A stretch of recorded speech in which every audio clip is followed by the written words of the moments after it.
उड़ने वाली कार आश्चर्य तो हुआ होगा। और रोडेबल एयरक्राफ्ट इसको बोलते हैं, इसको हिंदी में सड़क योग्य विमान भी बोलते हैं, ड्यूल मोड वाहन भी कहते हैं।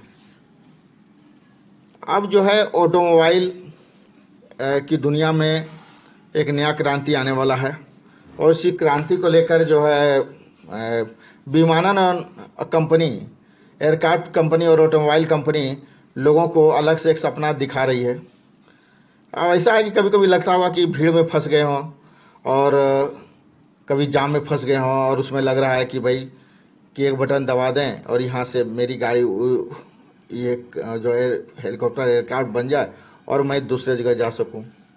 तो ये परिणाम स्वरूप 1906 की शुरुआत से सड़क पर चलने योग्य विमानों के लिए कई डिजाइन तैयार किए गए हैं।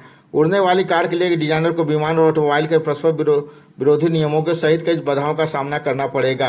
एक ऑटोमोबाइल के रूप में ऐसा वाहन यातायात की एक लेन की चौड़ाई में फिट होने और राजमार्ग ओवरपास के नीचे से गुजरने में सक्षम होना चाहिए।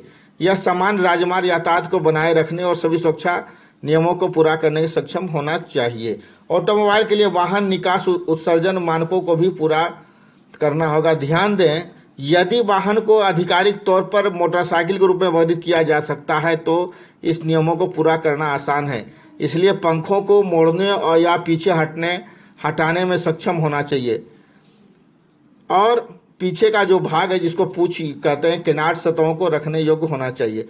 उत्सर्जन मानक क्रय योग्यता आवश्यकताएं डिजाइन में वजन बढ़ाएगी।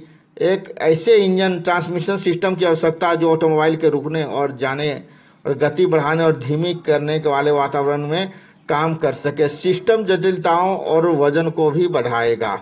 उड़ान के लिए सड़क पर चलने योग्य विमान हल्का और उड़ने में आसान होना चाहिए। इसकी गति सीमा कम से कम मौजूदा सामान्य विमान हवाई जहाज के बराबर होती है।